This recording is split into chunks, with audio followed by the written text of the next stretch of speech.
Hello दोस्तों। आपका अपना चैनल एक्सप्लोरिंग एजुकेशन आपका स्वागत करता है डेली जीके के मॉडल टेस्ट पेपर में। आज हम बात करते हैं एक और मॉडल टेस्ट पेपर की। तो पहला क्वेश्चन कह रहा है non violence ahimsa as taught and practiced by Mahatma Gandhi is rooted in the Indian doctrine of. तो महात्मा गांधी की कौन सी आइडियोलॉजी थी जिसके अंदर उन्होंने अहिंसा की बात करी थी? तो ये आइडियोलॉजी थी अहिंसा की। बात करें स्वराज की, स्वराज मतलब कि खुद का खुद पे शासन। तो गांधी जी कहते थे कि किसी सरकारों की कोई ऐसी लीगल सरकारों की जरूरत नहीं है, इंसान खुद को खुद गवर्न करना आना चाहिए। स्वदेशी स्वदेशी एक आंदोलन था जो 1905 में बंगाल विभाजन के विरोध में हुआ था, जिसमें विदेशी कपड़ों की होली जलाई गई थी। सत्याग्रह एक वो प्रैक्टिस थी जिसके द्वारा गांधी जी कहते थे कि सत्य की ही क्या होती है, जीत होती है, और हम सत्य के द्वारा क्या कर सकते हैं, बड़ी से बड़ी सरकारों को झुका सकते हैं। नेक्स्ट क्वेश्चन की बात करें, the social contract theory deal with. तो एक सोशल कॉन्ट्रैक्ट थ्योरी है, ये जुड़ी हुई है मार्क्सिज्म से, मार्क्सवाद से।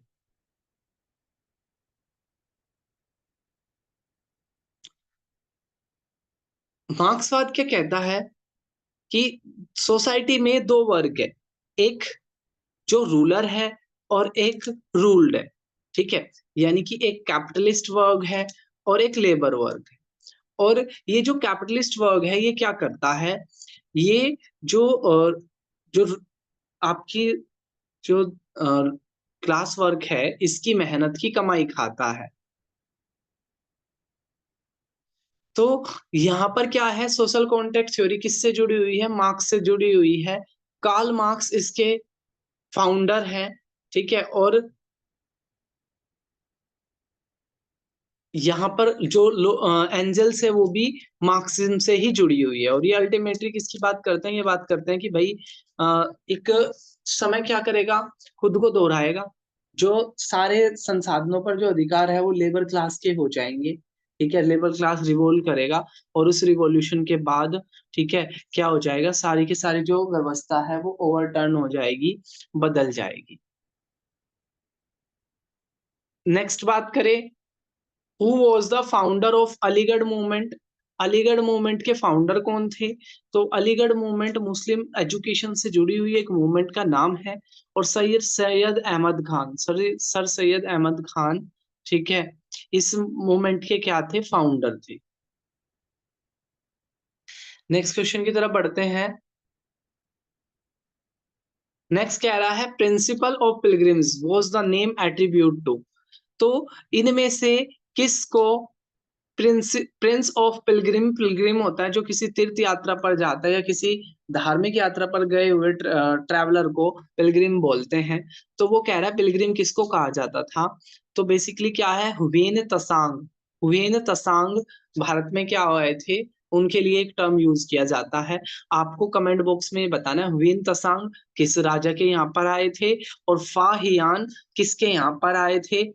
इसके अलावा जो मैगस्थनीज थे वो किस राजा के यहाँ पर आए थे? तो तीन ट्रैवलर के नाम मैंने बोले हैं, एक फाहियान, वेन तसांग और आपका एक मैगस्थनीज।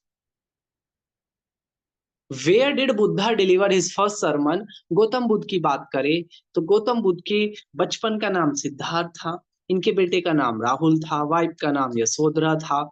इनकी दो माँ थी, एक जो रियल माँ जिन्होंने इनको जन्म दिया था, एक इनकी फोस्टर मदर जिन्होंने इनका लालन पालन किया था। तो एक तो थी प्रजापति गौतमी और एक थी महामाया। अब क्या है, 29 साल की उम्र में इन्होंने घर छोड़ा और आसिता और अलार कलमा इनके गुरु थे। पीपल के पेड़ के नीचे 35 साल की उम्र में इनको ज्ञान की प्राप्ति हुई। और जो ज्ञान की जो प्राप्ति हुई थी वो हुई थी बोध गया में। पहला जो सरमन दिया था जो यहाँ क्वेश्चन में पूछ रहा है वो दिया था राजगीर में। ठीक है, सॉरी सारनाथ में।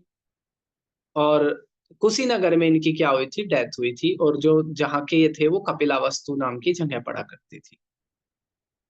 नेक्स्ट है, और एक जो यहाँ पर नाम आया था राजगीर। राजगीर क्या थी उस समय पर, जो मगध साम्राज्य था उसकी राजधानी हुआ करती थी राजगीर।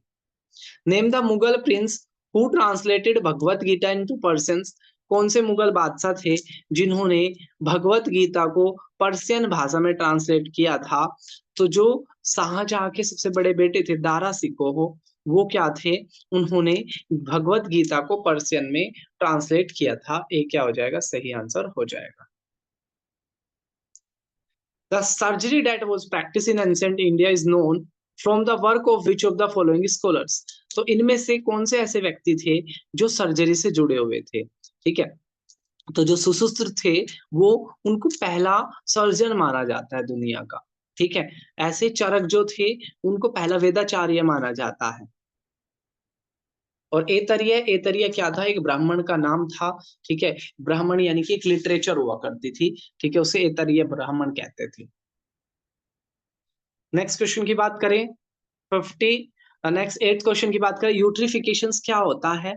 तो यूट्रिफिकेशंस किससे जुड़ा होता है? जब पानी के अंदर नाइट्रेट्स और फॉस्फेट की मात्रा बढ़ जाती है, जब पानी के अंदर नाइट्रेट और फॉस्फेट की मात्रा बढ़ जाती है, उसे यूट्रिफिकेशंस कहते हैं। ये क्या हो जाएगा, सही आंसर हो जाएगा। The BSE Sensex is based on how many stake? जो बॉम्बे स्टॉक एक्सचेंज है उसमें कितने स्टॉक्स है, कितनी कंपनियां उसमें रजिस्टर्ड है? तो 30 में सही आंसर हो जाएगा। और आपको कमेंट बॉक्स में बताना है जो हमारे यहाँ पर जो स्टॉक मार्केट को जो संभालती है उस संस्था का नाम सेबी है। इसकी फुल फॉर्म आपने कमेंट बॉक्स में बतानी है। The fund raised by the government within the country is known as? वो फंड जो एक गवर्नमेंट अपनी ही कंट्री के अंदर जो करती है उसे क्या कहते हैं? उसे डोमेस्टिक बजटरी सोर्स कहते हैं। डोमेस्टिक बजटरी सोर्स कहते हैं। ये क्या हो जाएगा, सही आंसर हो जाएगा। The sick unit are referred to? Sick unit किसे कहते हैं? तो ऐसी इंडस्ट्री, ठीक है, ऐसी इंडस्ट्री जो अपना प्रॉफिट नहीं कर पा रही होती है, ठीक है, उनको सिक यूनिट्स के नाम से जाना जाता है। ठीक है, तो BIFR इसका फुल फॉर्म, इसका आंसर हो जाएगा। The concept duopoly was introduce by? तो ड्यूओपोली, दोहरे शासन को ड्यूओपोली कहते हैं। तो कोर्नोट का के द्वारा ड्यूओपोली नाम की जो व्यवस्था थी इसका इंट्रोडक्शन किया गया था। Which of the following is the feature of monopolistic competition?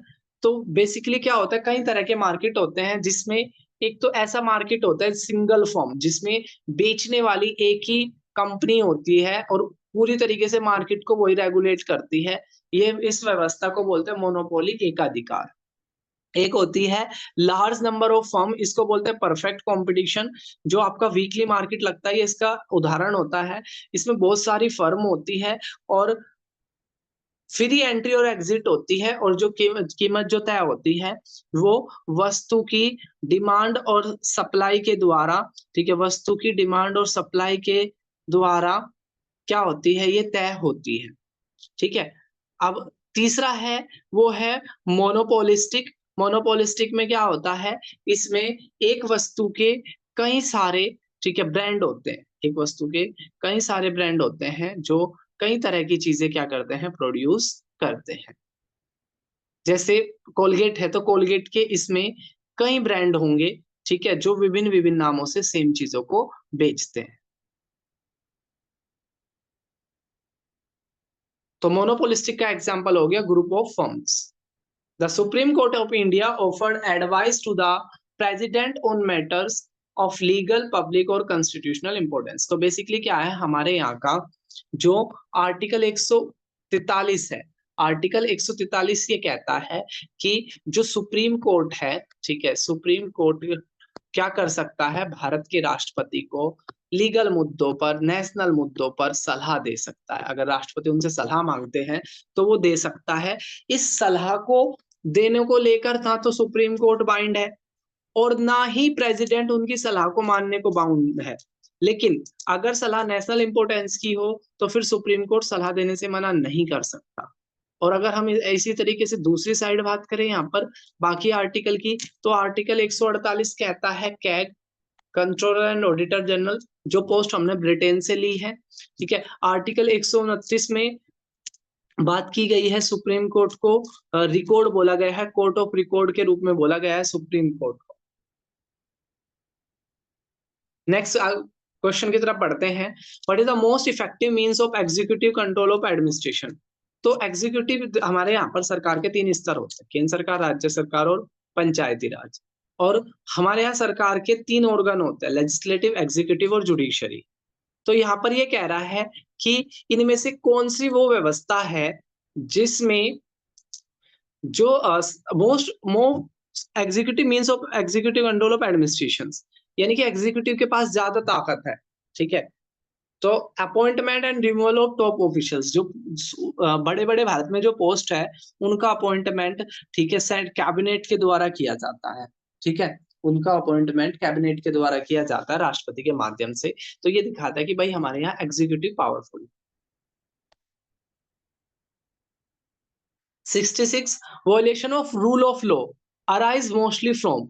तो रूल ऑफ लॉ कहता है कानून का शासन। ठीक है, तो बेसिकली क्या है, lack of check and balance. ठीक है, यानी कि अगर रूल ऑफ लॉ तो ये होता है कि भाई एक संस्था दूसरी संस्था के ऊपर कंट्रोल कर सकती है, कोई भी कानून के ऊपर नहीं है, सबको कानून के दायरे में काम करना पड़ेगा, ये कहलाता है रूल ऑफ लॉ। ठीक है, लेकिन अगर रूल ऑफ लॉ का वॉयलेशन होता है, इसका मतलब क्या है कि एक दूसरी संस्थानों पर चेक एंड बैलेंस कम हो गया है। नेक्स्ट है 67, the best way to maintain a natural equilibrium between the pest and predator is by using. ठीक है, आपको एक इक्विलिब्रियम बनाना है, संतुलन बनाना है, किसके बीच में, पेस्ट के बीच में और प्रेडेटर के बीच में। तो इसको आप कैसे बना सकते हो, बायोलॉजिकल कंट्रोल के द्वारा आप इसको बना सकते हो। ड्राई आइस, ड्राई आइस क्या होता है, तो ड्राई आइस सॉलिड CO2 होती है, सॉलिड CO2 होती है। ठीक है, ड्राई आइस।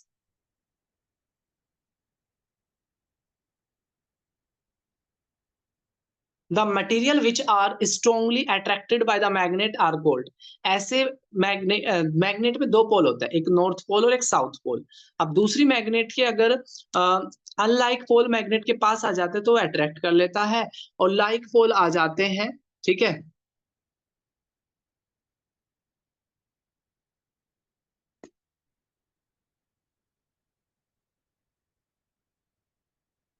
और अगर हम ये कहते हैं, ठीक है, तो अगर एक जैसे पोल होते हैं तो वो रिपेल करते हैं। ठीक है, तो यहाँ पर कह रहा है वो मटेरियल बताओ जो स्ट्रांगली अट्रैक्ट हो जाते हैं मैग्नेट के द्वारा, उनको मैग्नेटिक मटेरियल कहते हैं। ठीक है, तो फियरो मैग्नेटिक सब्सटेंस ए क्या हो जाएगा, इसका सही आंसर हो जाएगा। नेक्स्ट है, in a pinhole camera we usually. तो पिन होल कैमरा में हमें कैसी फोटो दिखती है, तो इन्वर्टेड इंप्रेशन हमें दिखता है, उल्टी फोटो हमें दिखती है पिन होल कैमरा के अंदर। इसमें क्या होता है, ऐसे कागज बनाया जाता है, इधर छेद किया जाता है, इधर छेद किया जाता है, इसमें मिरर लगा होता है, इसमें मिरर लगा होता है, जब हम इसके थ्रू देखते हैं, ठीक है, नहीं इसमें लेंस लगा होता है, इसमें लेंस लगा होता है, जब हम इसके थ्रू देखते हैं तो जो इमेज होती है ना वो उल्टी दिखती है।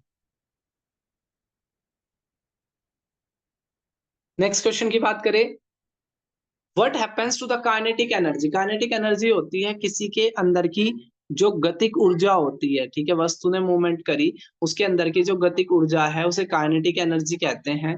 ठीक है, तो अगर आप काइनेटिक एनर्जी पे क्या फर्क पड़ेगा, अगर आप तापमान बढ़ा दोगे, तो अगर आप तापमान बढ़ा दोगे, ठीक है, तो तापमान बढ़ने की वजह से, ठीक है, क्या होता है, काइनेटिक एनर्जी बढ़ जाती है, क्योंकि वो जो पार्टिकल्स है वो मूव करने लग जाते हैं। ठीक है, टेम्परेचर क्या करता है, उनके बीच की जो फोर्स ऑफ अट्रैक्शन है उसको तोड़ देता है, और ये दूर दूर जाने लग जाते हैं, दूर दूर जाने की वजह से, ठीक है, ये क्या हो जाते हैं, इनकी जो काइनेटिक एनर्जी है वो इंक्रीज हो जाती है। नेक्स्ट कह रहा है, who invented the modem. Modem का इन्वेंशन किसने करा था, ठीक है, तो eighty and eighty information system ने करा था। ठीक है, क्या हो जाएगा, डी इसका सही आंसर हो जाएगा। What is the name given to the smallest unit of data space available in spreadsheets software applications?